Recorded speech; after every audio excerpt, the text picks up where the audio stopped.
لیکن ضرور اور کھٹی اور تلی ہوئی چیزوں کا استعمال بالکل جو ہے وہ آپ نے نہیں کرنا. تو آپ کا ڈپریشن کافی حد تک جو ہے وہ کم ہوگا. دوسرے اچھے لوگوں سے ملیں, اچھا وقت پاس کریں, اپنے ماحول کو چینج کرنے کی کوشش کریں, مائنڈ کو تھوڑا سا ریلیکس رکھنے والے کلرز جو ہے وہ کلر اسکیم کی طرف جو ہے وہ آئیں, اپنے آپ کو ان کلرز کی طرف لے کے آئیں جو آپ کو تھوڑا سا کول رکھتے ہوں. گرمیوں کے موسم میں جو لیول کو مینٹین رکھتے ہوں, بلو کلر ہے, سی گرین کلر ہے, وائٹ کلر ہے, اس کے علاوہ جو ہے وہ اسکائی بلو کلر ہے, پنک کلر ہے, یلو کلر ہے, اس طرح کے کلرز کی طرف آئیں تاکہ آپ جو ہے تھوڑا سا ریلیکس کر سکیں. یہ چیزیں بہت امپورٹنٹ ہیں اور ہم ان کو جو ہم امپورٹنٹ سمجھتے نہیں ہیں. ابھی چلا ایک بہت ہی دل ہلا دینے والا, دہلا دینے والا واقعہ جو ہے وہ کل رونما ہوا کشمیر میں. آپ سمجھ گئے ہوں گے کہ میں کشمیر میں جو واقعہ ہوا میں کیا بات کر رہی ہوں. دنیا نے شاید اب بھی اس اتنے بڑے حادثے کے بعد بھی نہیں جاگنا. پوری دنیا خاموشی سے جو ہے وہ تماشا دیکھ رہی ہے کشمیریوں کا. کشمیریوں میں وہاں پر جو ان نہتے کشمیریوں پر مظالم جو ہے وہ توڑے جا رہے ہیں, اس کی ایک بدترین مثال کل جو ہے وہ سامنے آئی ہے کہ ایک چھوٹا سا بچہ, 3 سال کے بچے کے سامنے اس کے نانا کو گاڑی سے باہر نکال کے گولیوں سے چھلنی کر دیا اور وہ بچہ تڑپتا رہا, سسکتا رہا. اس کے مطلب جب میں نے یہ نیوز سنی ہے اور جب میں نے یہ دیکھا ہے, میں 3 دن سے ہم کشمیر پہ کام کر رہے ہیں, آپ کو پتا ہے 3 دن سے ہم کشمیر کے ٹاپک کو جو ہے وہ ڈسکس کر رہے ہیں اپنے پروگرام میں, اور کرنل صاحب بھی ہمارے ساتھ کل بھی تھے, پرسوں بھی جو ہمارے ساتھ تجزیہ کار موجود تھے انہوں نے بھی.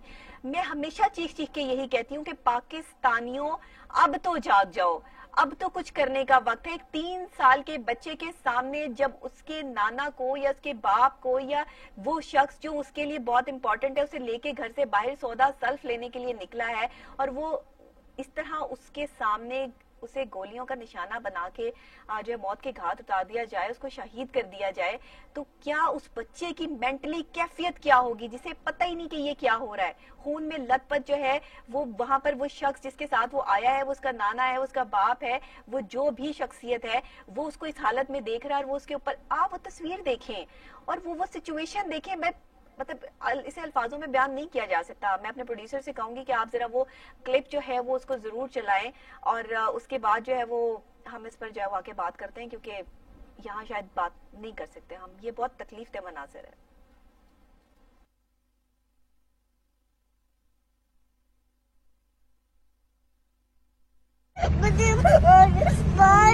ماموں کے پاس لے کے جائیں گے.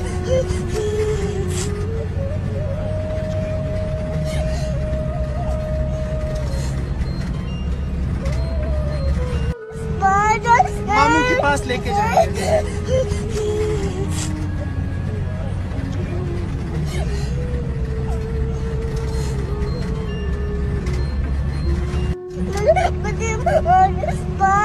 ماموں کے پاس لے کے جائیں گے.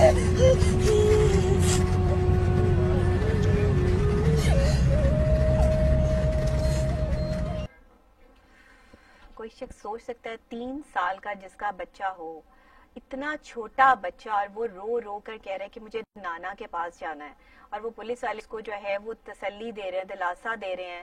میرا خیال ہے پولیس وین میں ہی ہے بچہ, اور وہ دلاسا دے رہے ہیں کہ ہم نانا کے پاس ہی جا رہے ہیں, آپ پریشان ہو تو وہ فوراً چپ. دیکھیں ایک معصوم بچہ کیسے وہ سڑک کے اوپر جو ہے وہ بیٹھا ہے, اور وہ ہم نے جو ہے اس کو بلر کر دیا ہے کہ وہ جس طرح سے یہ تصویر جو ہے وہ اخباروں میں اور دوسری جگہوں پر جو ہے وہ پیش کی گئی ہے. اس بچے کی ذہنیت, اس کی مینٹل کنڈیشن, اس ٹائم اس کی آنکھوں نے جو اپنے نانا کا خون دیکھا ہے اپنی آنکھوں کے سامنے, آپ کیا سمجھتے ہیں کہ یہ بھول جائے گا؟ جب یہ بڑا ہوگا تو اس کی کیفیت کیا ہوگی؟ اور پھر کوئی غازی نکلتا ہے, کوئی ان کو مارنے والا نکلتا ہے کشمیر سے, تو یہ اس کو دہشت گرد قرار دے دیتے ہیں, اور اس طرح مسلمانوں پہ جو ہے وہ مظالم ڈھا کر ان کے بچوں کے سامنے ان کے نانا کو, ان کے باپ کو اس طرح جو ہے وہ موت کے گھاٹ اتار کر کیا ثابت کرنا چاہتے ہیں یہ بھارتی. اور پوری دنیا آج بھی جو ہے وہ سوئی ہوئی ہے اس تصویر کو دیکھ کر, اس اذیت کو, اس آواز کو دیکھ کر, اس بچے کی تڑپ کو دیکھ کے کسی کا کلیجہ نہیں پھٹتا. کوئی جو ہے وہ آگے آنے کے لیے صرف جو ہے وہ ایک کیا کہیں کہ ہم بے بسی کی تصویر بن کر جو ہے وہ رہ گئے ہیں. ہم یہاں بیٹھ کر بات کر سکتے ہیں, ہم ان کے خلاف آواز اٹھا سکتے ہیں, لیکن ہم کر کچھ نہیں سکتے ہیں. آج بھی ہمیں جو ہے وہ خاموشی کا مظاہرہ کرنا ہے. آج بھی ہمیں بھارت کی بربریت کا جواب جو ہے وہ تسلی سے جو ہے وہ دینا ہے کہ ہاں بھائی ابھی تسلی رکھو, ابھی کچھ نہیں ہوا ہے. اگر اب بھی کچھ نہیں ہونا تو پھر آگے بھی آپ سے کچھ نہیں ہونا. اور کشمیریوں کے لیے اب میں نہیں سمجھتی, میں اپنی طرف سے یہ جو ہے اب یہ پورا تجزیہ ہے یا جو بھی آپ اسے سمجھ لیں کہ شاید ہم ناکام ہیں کشمیریوں کی مدد کرنے کے لیے, اور ہم ان بچوں کو انصاف نہیں دلا سکتے. ہم نہیں دلا سکتے ان بچوں کو انصاف, کیونکہ جو کچھ ہو رہا ہے وہ وہاں سے ہو رہا ہے جہاں سے تمام دنیا جانتی ہے کہ یہ معاملات جو ہے وہ کروائے جا رہے ہیں. مسلمان بچوں کو مینٹلی اس طرح اس سچویشن میں کریٹ کرنے کے لیے پری پلانڈ یہ کام کیا جاتا ہے, اور اس کے لیے پلاننگ کرتے ہیں, پھر جا کے یہ مقبوضہ کشمیر میں جو ہے وہ ظلم اور بربریت کی داستانیں رقم کرتے ہیں. پہلے ایک 12 سالہ بچے کو ٹرک کے ساتھ باندھ کے اسے سڑکوں پہ گھسیٹ کر اس کو مارا گیا, اور آج اس بچے کے سامنے جو ہے وہ اس کے نانا کو گولیوں سے جو ہے وہ شہید کر دیا گیا. اور کیا دیکھنا باقی ہے؟ عورتوں کی عزتیں وہاں پر جو ہے وہ پامال کی جا رہی ہیں, گھروں میں گھس کے جو ہے وہ دھجیاں اڑائی جا رہی ہیں, اور سب خاموش ہیں. سب ہم جو ہے وہ یہاں پر جو ہے وہ تماشا دیکھنے والے اور بولنے والے ہیں. ہم اپنی بات کرتے ہیں اور چلے جاتے ہیں. ہمارے دل تھوڑی دیر کے لیے لرزتے ہیں. جیسے یہ فوٹیج جو ہے وہ اسکرین سے غائب ہوگی ویسے ہی ہم نارمل ہو جائیں گے. یہ تو ہماری سینسز ہیں. آج ہمارا ضمیر جو ہے وہ کہاں موجود ہے؟ ہمیں خود اس کو ڈھونڈنا ہے, سمجھنا ہے. ہماری حکومت کو, ہمارے معاملات کو دیکھنا ہے, بھارت کو منہ توڑ جواب دینا ہے. بھارتی گنڈے یہ بربریت, یہ ظلم جو کشمیریوں کے ساتھ کر رہے ہیں, اس پہ ہمیں آواز اٹھانی ہے. پوری دنیا کو ایک ساتھ مل کر اس بچے کو انصاف دلانا ہے. کیسے دلائیں گے؟ کیسے دلائیں گے انصاف کہ ہم جو ہے وہ بھارت کے آگے جو ہے وہ سر ہمیں تسلیم کر رہے ہیں. ہم جو ہے وہ جتنا مرضی کہتے رہیں کہ ہم جو ہے وہ نہیں ڈرتے ہیں, ہم نہیں ڈرتے ہیں, تو ہم کر کیا رہے ہیں؟ اگر ہم نہیں ڈرتے ہیں تو ہم کچھ کر کے دکھائیں, پھر ہم یہ کہہ سکتے ہیں, ہمارا عمل ثابت کرے کہ ہم کیا کر رہے ہیں.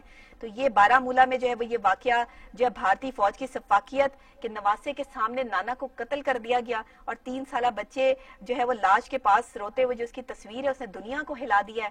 اب پتہ نہیں دنیا اب بھی ہلی ہے یا نہیں ہلی ہے, میں تو اس پر بھی جو ہے وہ کوئی کمنٹ نہیں کر سکتی. مقبوضہ کشمیر میں جو بھارتی فورسز کا ظلم و ستم سامنے آیا ہے, اب بس کر دیں, اب بس ہو جانا چاہیے, اور اس پر آواز اٹھانی چاہیے. پوری دنیا کے لوگوں کو باہر نکل کر اس پر احتجاج کرنا چاہیے. کشمیریوں کو انصاف دلانے کے لیے ہر گلی, ہر سڑک, ہر جگہ پر جو ہے وہ لوگوں کو جو ہے وہ اکٹھے ہونا چاہیے. ایک جگہ نہیں, دنیا بھر میں. بے شک کرونا ہے, کچھ بھی ہے, دنیا میں جو ہے وہ جان تو اللہ کو دینی ہے, لیکن جو یہ ظلم اور بربریت ہو رہی ہے اس کے خلاف آواز اٹھانے کے لیے آج ہمیں ضرورت ہے, اور ہمیں یہ سب کچھ جو ہے وہ کرنا چاہیے. میں سمجھتی ہوں کہ یہ بہت ہو گیا.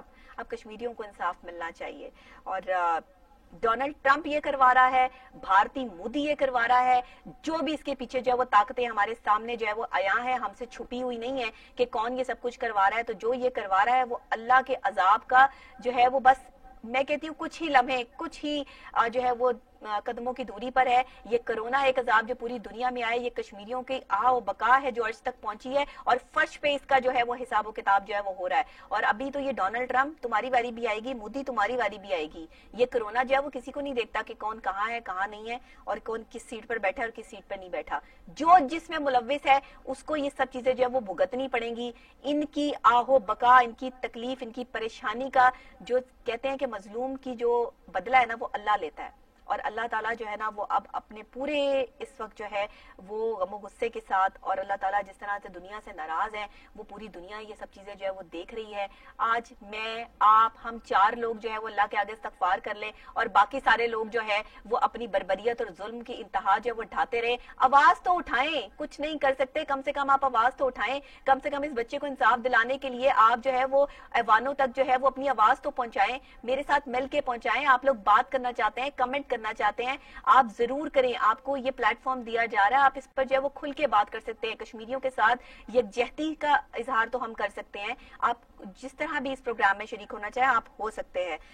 خیر یہ تو ایک, اس پر جتنی بات کر لیں اتنی کم ہے. یہ ایک دل دلا دینے والا واقعہ ہے. اس کے بعد جو ہے نا وہ بندے کے پاس بات نہیں رہتی کرنے کے لیے. لیکن بہرحال ہمارے پاس اور بھی جو ہے وہ نیوز ہیں آپ کو دینے کے لیے. کرونا کے حوالے سے بھی جو ہے وہ معاملات, ڈونلڈ ٹرمپ کی تو جب بات آتی ہے نا مجھے اتنا سخت غصہ چڑھتا ہے, اور یہ مودی کی جو خبریں میرے سامنے آتی ہیں نا, میرا دل کرتا ہے کہ میں آپ کو نہیں بتا سکتی کہ میرا دل کیا کرتا ہے.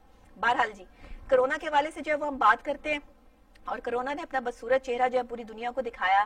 یہ ایک دنیا بھر کا ایک مینٹلی ڈسٹرب آدمی ڈونلڈ ٹرمپ کہہ رہا ہے, اور دنیا میں کورونا پھیلانے کا ذمہ دار چین ہے. امریکی صدر کا جو ہے یہ الزام ہے. امریکی صدر اس کو جس نے بنایا نا, اس پہ مجھے جو ہے وہ شک ہے, اس کے ذہنی جو معاملات ہیں ان پہ بڑا شک ہے. امریکی صدر ڈونلڈ ٹرمپ کی چین پر پھر شدید تنقید. کورونا کے پھیلاؤ کا ذمہ دار چین کو قرار دے دیا. چین نے کورونا جان بوجھ کر دنیا میں پھیلایا. ظاہری بات ہے, تم تو اب گھر گھر جا کے کرونا پھیلا نہیں سکتے تھے, تو چین پہ الزام لگانا ہے کہ چین نے جو ہے وہ کرونا جو ہے وہ پھیلایا. شکل ویسے تمہاری کرونا جیسی ہے. تو کرونا نے دنیا کی معیشت کو ہلا کے رکھ دیا, اور صورتحال دیکھ کر چین پر غصہ آتا ہے. اچھا تمہیں چین پر غصہ آتا ہے, ہمیں تم پہ بڑا غصہ آتا ہے. مجھے تمہیں شکل دیکھ کے مجھے غصہ چڑھ جاتا ہے, تمہاری خبر پڑھنے کو میرا دل نہیں کرتا. امریکی صدر کا چین پر اظہار برہمی, اور ڈونلڈ ٹرمپ یہ مینٹلی ڈسٹرب آدمی. میں آپ کو بتاؤں, اس کے لیے اگر جو ہے وہ میں سرٹیفائڈ سائیکالوجسٹ ہوں, اور میری سٹیمپ ہے, میں سٹیمپ کے ساتھ جو ہے وہ بنا کے جو ہے وہ دے سکتی ہوں اس کو, کہ یہ ایک مینٹلی ڈسٹرب آدمی ہے جس نے پوری دنیا کو ڈسٹرب کر دیا ہے. اس کی مینٹل کنڈیشن ہر 10 منٹ بعد چینج ہو جاتی ہے. آپ اس کا جو ہے وہ ٹیسٹ کروا لیں, پوری دنیا کے بڑے بڑے کلینکل سائیکالوجسٹ بٹھا لیں, یہ بندہ ہر 10 منٹ بعد یو ٹرن لیتا ہے اپنے مائنڈ پہ, اور اس کے بعد ذہن میں جو چیز چل رہی ہوتی ہے یہ اس سے بڑے پیمانے پہ جو ہے نا اس کے جو معاملات ہیں, اس کے ذہن میں جو خلفشار ہیں وہ جب چلتے ہیں نا, تو یہ بڑے طریقے سے جو ہے نا وہ نیگیٹیوٹی فورس جو ہے نا اس کے مائنڈ میں کام کرتی ہیں. نیگیٹو فورس پہ یہ کام کرتا ہے, یہ پازیٹو فورس پہ کام نہیں کرتا, لیکن شو آف دنیا کو یہ کراتا ہے کہ میں پازیٹو فورس پہ کام کر رہا ہوں. اس کا مائنڈ نیگیٹیوٹی کی طرف جو ہے وہ زیادہ انوالو ہے, پازیٹیوٹی کی طرف اس کا مائنڈ آتا ہی نہیں ہے. جیسے ہی پازیٹیوٹی کی طرف سوچنا شروع کرتا ہے ویسے اس کا دماغ پھٹنے کی جو ہے وہ سچویشن میں آ جاتا ہے, اور یہ جو ہے ایسی سچویشن آتی ہے کہ دیواروں میں اس کی الگ سے, میں اس کو نہیں جانتی, میں اس سے کبھی نہیں ملی, میں نے ڈونلڈ ٹرمپ کے بارے میں جتنی ریسرچ کی ہے, میں پوری حتمی طور پہ آج اپنے لائیو شو میں یہ اعلان بات کر رہی ہوں کہ یہ بندہ مینٹلی طور پہ جب پازیٹیوٹی کی طرف سوچنے کی کوشش کرے گا, اس کو ایسا لگے گا جیسے اس کے سر میں کوئی ہتھوڑے مار رہا ہے, یا یہ اپنا سر جو ہے وہ دیواروں میں مارے شاؤٹ کرتا ہے, لوگوں کو چیخو پکار کرتا ہے, اور ہاتھ چلانا اور زبان درازی کرنا اس کا ایک آپ یہ سمجھ لیں اس کا شوق ہے. اور یہ مینٹلی ایک ڈسٹرب آدمی ہے, ایک بڑی ہی کریٹیکل بیماری میں یہ مبتلا ہے. میں اسے ڈائگنوز نہیں کر رہی, کیونکہ میرے سے بہت بڑے بڑے کلینکل سائیکالوجسٹ اور بڑے بڑے ماہر نفسیات جو وہ یہاں پہ بیٹھے ہیں, لیکن آپ لوگ میری اس بات سے اتفاق کریں گے کہ یہ آدمی مینٹلی ڈسٹرب ہے, جس کی وجہ سے پوری دنیا کو اس نے جو ہے وہ ڈسٹرب کر کے جو ہے وہ رکھا ہوا ہے. اس کے علاوہ جناب ابھی ہم جو ہے وہ ولادیمیر پیوٹن کے حوالے سے جو ہے وہ بات کر لیں. روس کے صدر منتخب ہو گئے ہیں جناب, اور 2036 تک روس کے صدر منتخب ہو گئے ہیں. 2036 یہ جو ہے روس ریفرنڈم مکمل, اور پیوٹن 77% ووٹ لے گئے ہیں. اب یہ 2036 تک ہو گئے, جی 2036 تک, یہ ظاہر ہے کہ یہ 2020 چل رہا ہے, تو 2036 تک جو ہے وہ یہ روس کے صدر منتخب ہو گئے ہیں. اور ایک ہفتے تک جاری رہنے والے ریفرنڈم میں پیوٹن کو جناب 70% ووٹ ملے ہیں. بڑے مطلب قابل قسم کے جو ہے وہ صدر ہے. ایسے بھی صدر ہوتے ہیں کہ جن کو جو ہے وہ اگلے کئی سالوں کے لیے جو ہے وہ لوگ اپنے ملک کا صدر جو ہے وہ بنا لیتے ہیں, اور اگر آپ ڈونلڈ ٹرمپ کی بات کر لیں تو اس کو تو 1 منٹ کے لیے کوئی جو ہے وہ اگلے صدر جو ہے وہ نہ بنائے. تو روسی عوام نے صدر پیوٹن پر اعتماد کا اظہار کرتے ہوئے انہیں 2036 تک حکومت کا تاج پہنا دیا ہے. کرونا وائرس کے باعث صدارتی ریفرنڈم 1 ہفتے تک جاری رہا, اور ابتدائی سرکاری نتائج کے مطابق صدر پیوٹن 77% ووٹ لینے میں کامیاب رہے. صدر پیوٹن کے مخالفین نے شکست قبول کرنے سے انکار کر دیا. اچھا, مخالفین تو کبھی بھی شکست قبول نہیں کرتے نا. حزب اختلاف نے ریفرنڈم میں بے ضابطگیوں کا الزام بھی عائد کر دیا. اب جناب کیا ہو سکتا ہے, کچھ نہیں ہو سکتا. جو روس نے کرنا تھا وہ روس نے کر دیا ہے. اپنا صدر جو ہے وہ انہوں نے آگے 2036 تک جو ہے وہ بنا لیا ہے, اور اب جو ہے وہ کوئی اس حوالے سے جو ہے وہ کچھ بھی کرتا پھرے, روس کو اس سے کوئی فرق نہیں پڑتا. ولادیمیر پیوٹن جو ہے وہ صدر منتخب ہو گئے ہیں, اور کسی 1 2 3 4 5 سال کے لیے جو ہے وہ نہیں, بلکہ جو ہے وہ 36 تک جو ہے وہ اب یہ صدر یہی رہیں گے. اور یہ فیصلہ جو ہے وہ روس نے کیا ہے, عوام نے کیا ہے, عوام کا فیصلہ ہے. ظاہر ہے ان کی کارکردگی سے خوش ہیں, ان کے معاملات وہ اپنی جو ہے وہ عوام کو ریلیف دینے کے لیے جو ہے وہ تیار ہیں, ہر معاملے میں جو ہے وہ عوام کے ساتھ کھڑے ہیں, تو پھر لوگ ان کو لے کر آئیں گے. آپ کو حزب اختلاف آپ جتنا مرضی چیختے رہیں, اس سے جو ہے وہ کوئی فرق نہیں پڑتا. اس کے علاوہ جناب تھوڑی سی انٹرسٹنگ نیوز بھی جو ہے وہ شامل کر لیں. اب تھوڑی سی بڑی سخت قسم کی اور خوش قسم کی جو وہ خبریں ہم نے جو ہے وہ پڑھی, لیکن ابھی جو ہے وہ کچھ ڈفرینٹ اور انٹرسٹنگ قسم کی نیوز میرے پاس آپ کے لیے موجود ہے. ایسا بھی ہوتا ہے, آپ کبھی برگر لینے نکلیں گھر سے اور آپ کروڑ پتی بن کے واپس آ جائیں. Is it possible? آپ ایسا سوچ سکتے ہیں کہ ایک بندہ برگر لینے بازار جا رہا ہے اور اس کو